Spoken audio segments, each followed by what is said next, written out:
Good morning everyone. आपको फिर से स्वागत है एक नई क्लास के साथ और जिसमें हम बात करने वाले हैं एग्रीकल्चर प्रश्न बैंक। मतलब एग्रीकल्चर के जितने भी यहाँ पर कॉम्पिटिटिव एग्जाम्स होते हैं, चाहे वो एग्रीकल्चर सुपरवाइजर हो, AA हो, TGT, PGT या फिर आप तैयारी कर रहे हो ZET, ICAR, PHU, तो ये सीरीज़ आपके लिए बहुत यूज़फुल रहने वाली है। क्यों? क्योंकि याद रखिएगा इस सीरीज़ में हम जितने भी क्वेश्चंस को यहाँ पर हम क्लियर करेंगे वो सभी या तो आपसे पूछे गए हैं या फिर पूछे जाने की संभावना है। इसलिए याद रखिए इस सीरीज़ के आपको किसी भी पार्ट को बिल्कुल भी मिस नहीं करना है। और इसके साथ साथ एक ज़रूरी बात याद रखिएगा, किसी भी वीडियो को आपको बिल्कुल स्किप नहीं करना है, बल्कि वीडियो को एक बार पूरा ज़रूर देख लेना है, जिससे कि आपको जितने भी यहाँ पर क्वेश्चंस आपको कराए जाएंगे वो सभी आपको क्लास के साथ वीडियो के साथ ही याद हो जाएंगे। ठीक है, तो चलिए फिर आज की इस इंपॉर्टेंट क्लास को स्टार्ट करते हैं। इसके साथ साथ अगर आपने चैनल को सब्सक्राइब नहीं किया है तो जल्दी से जाइए चैनल को सब्सक्राइब कीजिए और पास के नोटिफिकेशन के बेल आइकन को ज़रूर दबा दें, जिससे जब भी हमारी कोई क्लास लगेगी तो ये आपको नोटिफिकेशन साथ साथ मिलती रहेगी। ठीक है, तो चलिए फिर आज की क्लास को स्टार्ट करते हैं। आज कुछ नया सीख लेते हैं। तो आज का हमारा फर्स्ट क्वेश्चन रहेगा कि कुसुम के बीज में तेल की मात्रा कितनी होती है। याद रखिएगा, क्वेश्चन को आप सही से समझिए, उसके बाद में हम राइट आंसर के बारे में बात करेंगे। तो यहाँ पर आपसे क्या पूछा गया है कि जो सेफ्लॉवर होता है, जो कुसुम होता है, इसमें ऑयल कंटेंट कितना होता है, तेल की मात्रा कितनी होती है। अगर आप चाहो तो सभी ऑप्शंस आपके सामने हैं, आप साथ साथ कमेंट कर सकते हो, अदरवाइज आप ध्यान से देख सकते हो। ठीक है, तो अगर आपसे पूछा जाता है, याद रखिए कुसुम के बीज में क्या ऑयल कंटेंट मतलब तेल की मात्रा तो ये होती है, याद रखिएगा 30 से 35% के समथिंग। कितनी होती है, याद रखिएगा ऑयल कंटेंट की मात्रा कुसुम के बीज में ये होती है 30 से 35%। नेक्स्ट क्वेश्चन की हम बात करेंगे, जिसमें आपसे पूछा गया है कि अंधी गुड़ाई संभव है धान में, मक्का में, गन्ने में या फिर आलू में। तो अब यहाँ पर याद रखिएगा जो सबसे ज़्यादा ली जाती है, इसे सबसे पहले याद रखिएगा, इसका जो इंग्लिश वर्ड होता है वो क्या होता है, ब्लाइंड होइंग। याद रखिए आपको एग्जाम में ये डायरेक्ट पूछ लिया जाता है कि ब्लाइंड होइंग है, इसका संबंध किस फसल से होता है। तो यहाँ पर याद रखिएगा दोनों ही कंडीशन में आपको याद रखना है कि ब्लाइंड होइंग या अंधी गुड़ाई ये किस में संभव है या फिर ज़्यादातर इसको किस में अप्लाई किया जाता है। तो याद रखिएगा ये क्या जाता है, गन्ना फसल में किया जाता है। अब ये होता क्या है इसके बारे में हम जान लेते हैं थोड़ा सा। तो याद रखिएगा अंकुरण से पहले अगर मान लीजिए हमने कोई सी भी फसल को सोविंग की है, मतलब उसकी बुआई की है, और उसकी जर्मिनेशन से पहले अगर हम कोई गुड़ाई करते हैं, कोई होइंग क्रिया करते हैं, तो उसी को क्या बोला जाता है, याद रखिएगा अंधी गुड़ाई बोला जाता है। दोबारा से समझ लीजिए कि अगर मान लीजिए हमने कोई सी भी फसल को सोविंग की है, मतलब बुआई की है, और जो फसल हमने बुआई की है उसका अगर जर्मिनेशन भी नहीं हुआ है, मतलब अंकुरण भी नहीं हुआ है, और उससे पहले हमने क्या कर दी, उसमें गुड़ाई कर दी, तो इस क्रिया को ही क्या बोला जाता है, याद रखिएगा अंधी गुड़ाई बोला जाता है। ठीक है, और ये सामान्यतः जो प्रोसेस है याद रखिएगा ये ली जाती है गन्ना फसल में। ओके, नेक्स्ट क्वेश्चन की हम बात करेंगे, जिसमें आपसे पूछा गया है कि भारत की औसत वार्षिक वर्षा कितनी होती है।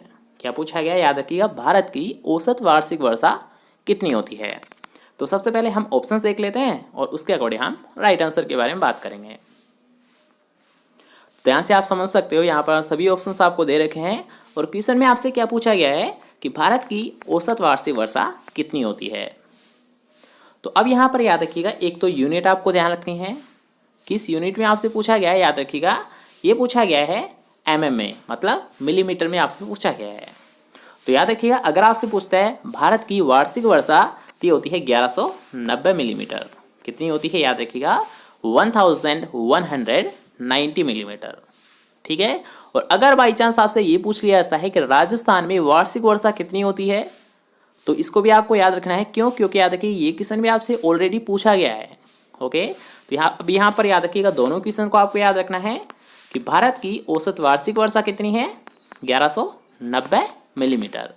और अगर आपसे पूछता है राजस्थान, तो राजस्थान की औसत वार्षिक वर्षा कितनी होती है, 575 मिलीमीटर। अब यहाँ पर आपको एक डाउट आ रहा होगा, ठीक है, थोड़ा सा ध्यान से समझने की कोशिश करना। यहाँ पर जितने भी आपके डाउट है उन सभी को क्लियर करने की यहाँ पर कोशिश की जाएगी। ठीक है, कि मान लीजिए अगर आपसे पूछ लिया जाता है कि राजस्थान में कितने मिलीमीटर वार्षिक वर्षा होती है, तो आपको क्या याद रखना है, 575 मिलीमीटर।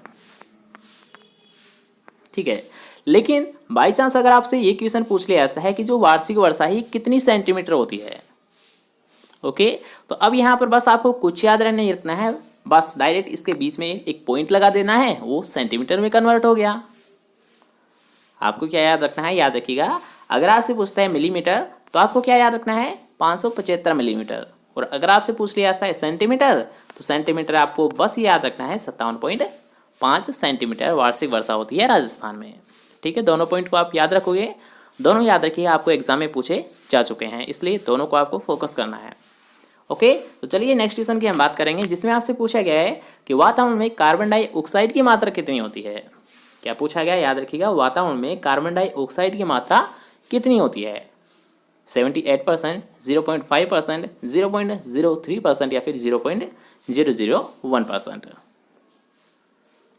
अब यहाँ पर याद रखिएगा, इसको हमने अंडरलाइन किया है, क्यों? क्योंकि याद रखिएगा आपको ये दोनों टाइप में क्वेश्चन पूछा गया है।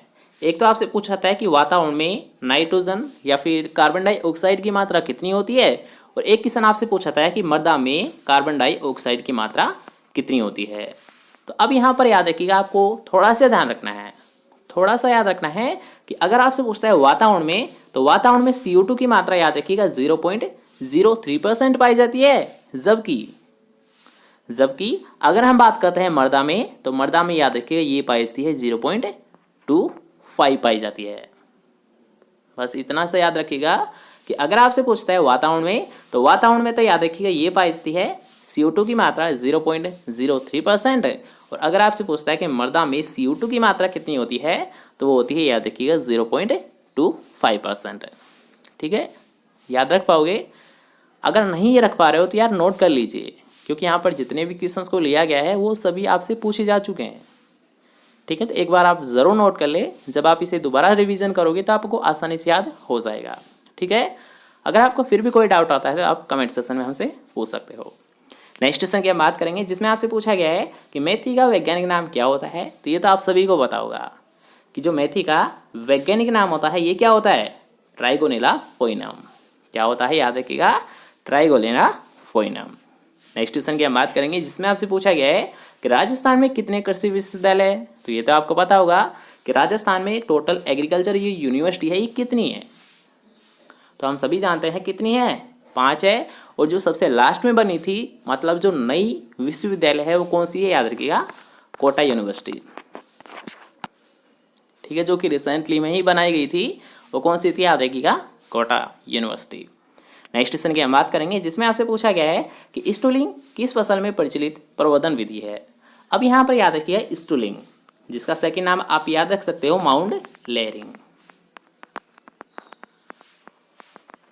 स्टूलिंग या फिर माउंट लेयरिंग ये किस फसल की पद्धति है, या फिर जो प्रवर्धन किया जाता है वो कौन से फल में किया जाता है, स्टूलिंग या माउंट लेयरिंग के द्वारा। जल्दी से बताइए, अच्छा क्वेश्चन है, कई बार आपसे पूछा जा चुका है कि आम की विधि है, अनार की विधि है, अमरूद की विधि या फिर आंवला की विधि है।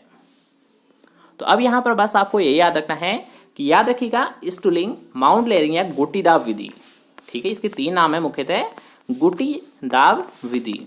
इन तीनों नाम को एक साथ आप नोट कर लीजिए कि स्टूलिंग, गुटी दाब विधि या फिर माउंट लेयरिंग। तो याद रखिएगा ये जो विधि है ये ली जाती है अमरूद में। जो प्रवर्धन किया जाता है, याद रखिएगा, अमरूद में वो किस विधि के द्वारा किया जाता है, वो किया जाता है स्टूलिंग, माउंट लेयरिंग या गुटी दाब विधि के द्वारा किया जाता है। ठीक है, आसानी से याद रख पाओगे। नेक्स्ट क्वेश्चन की हम बात करेंगे, जिसमें आपसे पूछा गया है कि संकर बैंगन की बीज दर कितनी होती है। तो इसे हम डायरेक्ट क्लियर कर लेते हैं। यहाँ पर आपसे क्या पूछा गया है, जो हाइब्रिड ब्रिंजल होता है, मतलब संकर बैंगन होता है, तो इसकी बीज दर क्या होती है। तो याद देखिए, इसकी जो बीज दर रखी जाती है मात्र 200 ग्राम पर हेक्टेयर रखी जाती है। कितनी रखी जाती है, याद रखिएगा, हाइब्रिड ब्रिंजल की या फिर संकर बैंगन की बीज दर ये रखी जाती है 200 ग्राम पर हेक्टेयर। नेक्स्ट क्वेश्चन की हम बात करेंगे, जिसमें आपसे पूछा गया है कि फूल गोभी में विप्टेल किस तत्व की कमी से होता है। अब यहाँ पर याद रखिएगा, आपसे क्या पूछा गया, विप्टेल तो एक कॉमन डिजीज, आप सभी को मतलब हर एक वीडियो में ये क्वेश्चन मिल जाता है। क्यों? क्योंकि याद रखिएगा जहाँ से भी हम क्वेश्चंस को पिकअप करते हैं वहाँ पर ये क्वेश्चन मिल ही जाता है। ठीक है, हम इसे बार बार रिपीट तो नहीं करना चाहते, लेकिन ये आ ही जाता है, तो ये तो कॉमन क्वेश्चन है। ठीक है, आप सभी के लिए एक एक्स्ट्रा बेनिफिट है, एक तो बोनस मिल ही जाता है इस क्वेश्चन को देखकर, एक तो बोनस आपको मिल ही जाता है, क्योंकि आप सभी को पता है विप्टेल होता है मोलिब्डेनम की कमी से, और ये किस में होता है, याद रखिएगा, फूल गोभी में होता है। ठीक है, इसके साथ साथ आप बार बार ऐसे कमेंट करते हो कि सर जी ये क्वेश्चंस कहाँ से पुटअप किए जाते हैं, ठीक है, तो इसके लिए मैंने आपको एक सॉल्यूशन दे दिया गया है आपके डिस्क्रिप्शन में। वहाँ पर जितनी भी बुक से हमने ये क्वेश्चंस पुटअप किए हैं या फिर जितनी भी आपकी जो क्लासेस होती है ये किस बुक से होती है, तो उन सभी की लिंक याद रखिएगा डिस्क्रिप्शन में आपको मिल जाएगी। अगर आप चाहो तो कोई सी भी बुक आपको जो भी पसंद आए, इंग्लिश में या फिर हिंदी में, सभी की लिंक मैंने आपको डिस्क्रिप्शन में डाल रखी है, वहाँ से आप चेकआउट कीजिए और जो भी आपको पसंद आती है आप अमेजोन या फ्लिपकार्ट से परचेज कर सकते हो। नेक्स्ट क्वेश्चन की हम बात करेंगे जिसमें आपसे पूछा गया है कि ठंडी जलवायु का फल कौन सा है। अब यहाँ पर मैं आपको डायरेक्ट क्लियर कर देता हूँ कि ठंडी जलवायु के मुख्यतः याद रखिएगा जो भी आपको एग्जाम्पल देखने को मिलता है एग्जाम में वो है सेब और नाशपाती। याद रखिएगा ये दोनों ही आपको ऑप्शन में देखने को मिल जाते हैं, या तो आपको सेब मिलेगा या फिर नाशपाती। इन दोनों में से याद रखिएगा सबसे ज़्यादा बार क्वेश्चन पूछा गया है, इसलिए आपको बस ये याद रखना है कि सेब और नाशपाती क्या है। याद रखिएगा ठंडी जलवायु के फल वृक्ष है। क्या होते हैं? सेब और नाशपाती ठंडी जलवायु के फल वृक्ष होते हैं। जैसे कि इसी क्वेश्चन में आप देख सकते हो यहाँ पर नाशपाती आपको फर्स्ट ऑप्शन ही देखने को मिल रहा है, तो इसका राइट आंसर क्या होगा? याद रखिएगा फर्स्ट ऑप्शन। ठीक है, नेक्स्ट क्वेश्चन की हम बात करेंगे जिसमें आपसे पूछा गया है कि तरबूज में प्रति हेक्टेयर कितने किलो बीज की आवश्यकता होती है। क्या पूछा गया है? याद रखिएगा यहाँ पर आपको कि सीड रेट कितनी होती है तरबूज की, 2 से 3 केजी होती है, 5 से 6 केजी होती है, 3 से 4 केजी होती है, फिर 0.500 ग्राम होती है। आपको क्या लगता है कि जो तरबूज होता है, जो वाटरमेलन होता है, इसकी पर हेक्टेयर सीड रेट क्या होती है? तो याद रखिएगा अगर हम बात करते हैं तरबूज की बीज दर पर हेक्टेयर तो ये होती है 3 से 4 KG per hectare. Next question की हम बात करेंगे जिसमें आपसे पूछा गया है कि हनी ड्यू और पूसा डेलीशियस। याद रखिएगा वेरी वेरी इंपॉर्टेंट क्वेश्चन है, अच्छा क्वेश्चन है। आपसे पूछा जा सकता है कि हनी ड्यू और पूसा डेलीशियस किसकी वेराइटी है? चीकू की होती है, बेर की होती है, केले की होती है, फिर पपीते की होती है। तो बस आपको यहाँ पर ये याद रखना है कि हनी ड्यू और पूसा डेलीशियस। ठीक है, अगर आपको हनी ड्यू में कोई दिक्कत आ रही है, मान लीजिए आपको नहीं आती है, लेकिन आपको ये तो आता होगा कि पूसा डेलीशियस किसकी वेराइटी है, तो याद रखिएगा ये होती है पपीते की वेराइटी होती है। ठीक है, नेक्स्ट क्वेश्चन की हम बात करेंगे जिसमें आपसे पूछा गया है कि फसलों को पाले से बचाने के लिए सल्फ्यूरिक अम्ल का कितने प्रतिशत का छिड़काव करते हैं। अब यहाँ पर आपसे क्या पूछा गया है कि जो हम याद रखिएगा सल्फ्यूरिक अम्ल हम देते हैं, ये क्वेश्चन आपको ऑलरेडी हम कई बार आपको क्लियर करा चुके हैं, तो आपको इसमें कोई दिक्कत नहीं आनी चाहिए। ठीक है, आपको बताया गया था कि जो फल वृक्ष होते हैं अगर उनमें पाले से कोई ज़्यादा नुकसान हो रहा है तो हम क्या करेंगे, सल्फ्यूरिक अम्ल का हम छिड़काव कर देते हैं। और इसकी सांद्रता हम कितनी लेते हैं? याद रखिएगा ये हम लेते हैं 0.1% मात्र। याद रखिएगा हम जो इसकी जो सांद्रता का हम यूज़ करते हैं वो लेते हैं मात्र और मात्र 0.1%। ठीक है, याद रखिएगा आपको ये क्वेश्चन भी ऑलरेडी कई बार पूछा गया है एग्जाम्स में। नेक्स्ट क्वेश्चन की हम बात करेंगे जिसमें आपसे पूछा गया है कि गांठ गोभी बोई जाती है किस सीजन में? खरीफ में, रबी में, जायद में, या फिर उपयुक्त सभी में? जो गांठ गोभी होती है ये किस सीजन की होती है? तो याद रखिएगा जो गांठ गोभी होती है ये होती है रबी सीजन की। मतलब इसकी जो हम सोविंग करते हैं या फिर इसकी जो हम फसल लेते हैं ये किस सीजन में लेते हैं? ये लेते हैं रबी सीजन में। नेक्स्ट क्वेश्चन की हम बात करेंगे जिसमें आपसे पूछा गया है कि जैम में कुल घुलनशील ठोस पदार्थ की मात्रा कितनी होती है? ऑप्शंस आपके सामने हैं, जल्दी से देखिए और राइट आंसर बताइए कि जो जैम होता है इसमें TSS की मात्रा, कुल घुलनशील ठोस पदार्थ मतलब TSS की मात्रा कितनी होती है? तो अब यहाँ पर मैं आपको क्लियर कर देता हूँ कि अगर आपसे पूछता है याद रखिएगा जैम में, ठीक है, अगर आपसे पूछता है जैम में तो जैम में तो याद रखिएगा TSS होता है 68%। कितना होता है? 68%। और अगर आपसे पूछता है याद रखिएगा जेली में, तो जेली में ये जो TSS की मात्रा होती है ये होती है 65%। दोनों को याद रखिएगा, अगर आपसे पूछता है जैम तो जैम में TSS की मात्रा कितनी होती है? 68%। और अगर आपसे पूछता है जेली तो जेली में याद रखिएगा TSS की मात्रा कितनी होती है? 65 होती है। ठीक है, अगर आप इसके अकॉर्डिंग राइट आंसर हम देखेंगे तो यहाँ पर आपको जो थर्ड ऑप्शन दिख रहा है यही तो राइट आंसर माना जाएगा। क्यों? क्योंकि याद रखिएगा जैम में जो TSS की मात्रा होती है ये होती है 68%। ठीक है, तो आप ऐसे नोट कर सकते हो। ऐसे याद रखिएगा अगर आपको कोई भी डाउट आता है या फिर कोई भी आपको क्वेश्चन ऐसा लग रहा है कि इसमें डाउटफुल है तो आप कमेंट सेक्शन में पूछ सकते हो, या फिर आपको लिंक व्हाट्सएप ग्रुप या फिर हमारा जो एप्लीकेशन है उसकी भी आपको मिल जाएगी, वहाँ से भी आप क्वेश्चन आंसर हमें कर सकते हो। नेक्स्ट क्वेश्चन की हम बात करेंगे जिसमें आपसे पूछा गया है कि एबेल मोस्कस एस्कुलेंटस एल किसका वानरस्य नाम है। तो ये तो आप सभी को पता होगा कि एबेल मोस्कस एस्कुलेंटस, याद रखिएगा, ये बोला सा है भिंडी को बोला सा है। किसे बोला सा है? एबेल मोस्कस एस्कुलेंटस एल, ये बोला सा है भिंडी को। और भिंडी को याद रखिएगा लेडी फिंगर के नाम से भी जाना जाता है। नेक्स्ट क्वेश्चन की हम बात करेंगे जिसमें आपसे पूछा गया है कि मानव आहार में प्रतिदिन सब्जियों की कितनी आवश्यकता होती है। तो ये भी क्वेश्चन हम ऑलरेडी कई बार आपको बता चुके हैं कि मानव आहार में सब्जियों की मात्रा तो ये ली जाती है, याद रखिएगा, प्रतिदिन 300 ग्राम। अगर हम बात करते हैं एक संतुलित आहार मानव के लिए तो उसमें याद रखिएगा 300 ग्राम सब्जियां होनी ही चाहिए। नेक्स्ट क्वेश्चन की हम बात करेंगे जिसमें आपसे पूछा गया है कि बूंद बूंद सिंचाई सबसे अधिक उपयोगी किसके लिए है। सबसे पहले हम ऑप्शंस देख लेते हैं, उसके अकॉर्डिंग हम राइट आंसर जानेंगे। तो अब यहाँ पर याद रखिएगा आपसे क्या पूछा गया कि जो ड्रिप इरिगेशन है, या फिर जो बूंद बूंद सिंचाई विधि है, ये किस फसलों के लिए सबसे ज़्यादा उपयोगी है। तो याद रखिएगा ये होती है फल वाली फसलों के लिए। जो फल वृक्ष होते हैं, याद रखिएगा, इनके लिए सबसे ज़्यादा यूज लिया जाता है किस सिंचाई विधि को, याद रखिएगा, वो लिया जाता है ड्रिप सिंचाई विधि को लिया जाता है। ठीक है, याद रख पाओगे। नेक्स्ट क्वेश्चन की हम बात करेंगे जिसमें आपसे पूछा गया है कि एकांतर फलन समस्या किसकी है। एकांतर फलन मतलब अल्टरनेट बियरिंग। एकांतर फलन या अल्टरनेट बियरिंग ये किस फसल की एक समस्या होती है। तो ये होती है, याद रखिएगा, आम की। अब ये होती क्या है, याद रखिएगा, एक साल फल आना, एक साल फल नहीं आना, एक साल फल आना, एक साल फल नहीं आना। तो ये जो याद रखिएगा, ये जो प्रोसेस होती है, इसी को क्या बोला सा, याद रखिएगा, एकांतर फलन। और ये जो समस्या होती है, ये किस में पाई जाती है? आम में पाई जाती है। ठीक है, इसके साथ साथ याद रखिएगा ये जो वृद्धि होती है, मतलब एक साल फल आना, एक साल फल नहीं आना, तो इस वृद्धि को किस नाम से जाना सा है? क्या आपको ये पता है? आपको ये तो पता चल गया कि अल्टरनेट बियरिंग क्या होता है कि एक साल फल आना, एक साल फल नहीं आना। लेकिन जो ये पौधे में जो वृद्धि हो रही है कि एक साल उसमें फल आ रहे हैं और एक साल फल उसमें नहीं आ रहे, तो इस वृद्धि को किस नाम से जाना जाता है? तो याद रखिए, इसको भी आपको ध्यान रखना होगा कि इसे बोला जाता है, याद रखिएगा, फ्लस वृद्धि। क्या बोला जाता है इसे? कि एक साल फल आना, एक साल फल नहीं आना, तो इसे बोला जाता है, याद रखिएगा, फ्लस। किस प्रकार की वृद्धि? फ्लस वृद्धि। ठीक है, इसको भी आप जरूर नोट कर ले। नेक्स्ट क्वेश्चन की हम बात करेंगे जिसमें आपसे पूछा गया है कि गोला एक वेराइटी है। किसकी वेराइटी है? सेम की होती है, नाशपाती की होती है, काजू की होती है, फिर बेर की होती है। अब यहाँ पर याद रखिएगा गोला के बारे में हमसे पूछा गया है, तो गोला याद रखिएगा बेर की वेराइटी होती है। किसकी होती है? ये होती है बेर की वेराइटी होती है। नेक्स्ट क्वेश्चन की हम बात करेंगे जिसमें आपसे पूछा गया है कि साइलेज में नमी की मात्रा कितनी होती है।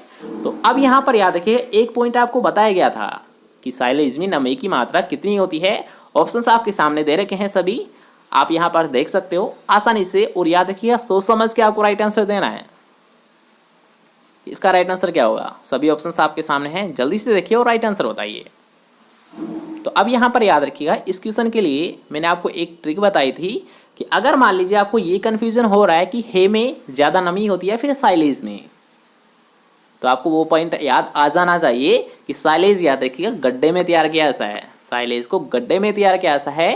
और अगर मान लीजिए कोई चीज़ को हम गड्ढे में तैयार कर रहे हैं तो उसमें क्या होता है, नमी की मात्रा ज़्यादा होती है।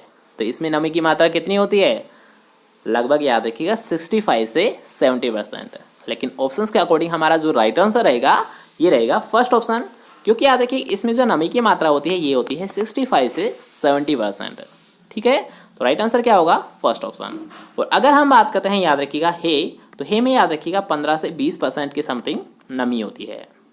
तो ज़्यादा किस में होती है? साइलेज में। क्यों? क्योंकि साइलेज को गड्ढे में तैयार किया जाता है और हे को जो सामान्य हमारी जो फरस होती है उस पर तैयार किया जाता है।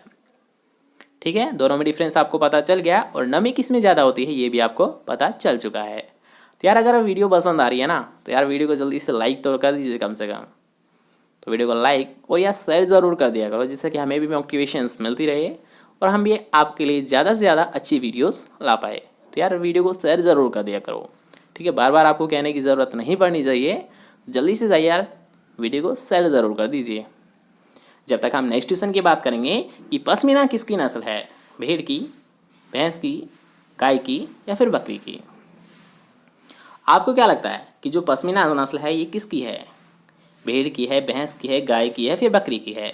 तो इसके लिए याद रखिएगा आप एक क्वेश्चन याद करिए कि जो पश्मीना ऊन है ये किससे प्राप्त की जाती है? तो याद रखिएगा, जो पश्मीना ऊन है इसे बकरी की खाल से प्राप्त किया जाता है। बकरी की खाल से पश्मीना ऊन को प्राप्त किया जाता है। और पश्मीना किसकी नस्ल है? याद रखिएगा, बकरी की नस्ल है। आसानी से याद रख पाओगे। 2 क्वेश्चन यहाँ पर आपको मैंने क्लियर कर दिए हैं कि फर्स्ट क्वेश्चन कि पश्मीना ऊन किससे प्राप्त की जाती है? बकरी की खाल से प्राप्त की जाती है। और सेकंड क्वेश्चन कि बकरी की या फिर पश्मीना ये जो नस्ल है ये किसकी होती है? याद रखिएगा, बकरी की नस्ल होती है। ठीक है, नेक्स्ट क्वेश्चन की हम बात करेंगे जिसमें आपसे पूछा गया है कि मुर्गी की द्विप्रयोजनीय नस्ल कौन सी है? तो सबसे पहले हम ऑप्शंस को चेकआउट करते हैं, उसके अकॉर्डिंग हम राइट आंसर जानेंगे। तो यहाँ पर आपसे क्या पूछा गया है? मुर्गी की डबल पर्पज के लिए पाली जाने वाली नस्ल कौन सी है? Rhode Island red, Cornish, white leghorn या फिर सानेन? तो याद रखिएगा, जो ऑप्शंस के अकॉर्डिंग हम बात करते हैं तो राइट आंसर कौन सा होगा? First option. क्यों? क्योंकि याद रखिएगा, रोड आइसलैंड रेड को मांस के लिए और अंडे के लिए, दोनों के लिए पाला जाता है। इसे मांस के लिए भी प्राप्त किया जाता है या फिर अंडे के लिए भी इसे पाला जाता है। ठीक है, नेक्स्ट क्वेश्चन की हम बात करेंगे जो कि आज का हमारा लास्ट क्वेश्चन रहने वाला है कि गाय की सबसे अधिक दूध देने वाली भारतीय नस्ल कौन सी है? जर्सी, हरियाणा, साहिवाल या फिर होलिस्टीन फ्रीजियन? सबसे पहले क्वेश्चन को सही से समझिए। यहाँ पर आपसे पूछा क्या गया है कि गाय की सबसे अधिक दूध देने वाली भारतीय नस्ल कौन सी है? ठीक है, तो यहाँ पर आप होलिस्टीन फ्रीजियन तो बता ही नहीं सकते क्योंकि ये तो एक विदेशी नस्ल है। तो इसका राइट आंसर क्या होगा? याद रखिएगा, साहिवाल नस्ल है। क्यों? क्योंकि याद रखिएगा, अगर हम बात करते हैं भारतीय जितनी भी जो नस्ल है इनमें से सबसे ज़्यादा दूध किसके द्वारा दिया जाता है? तो दिया जाता है, याद रखिएगा, साहिवाल के द्वारा दिया जाता है। ठीक है, तो आज की क्लास कैसे लगी कमेंट सेक्शन में ज़रूर बताएं। अगर आपको वीडियो पसंद आया है तो यार वीडियो को जल्दी से लाइक, शेयर और चैनल को सब्सक्राइब करना बिल्कुल ना भूलें। हम मिलते हैं फिर से नेक्स्ट क्लास के साथ। जब तक के लिए जय हिंद, जय भारत, टेक केयर।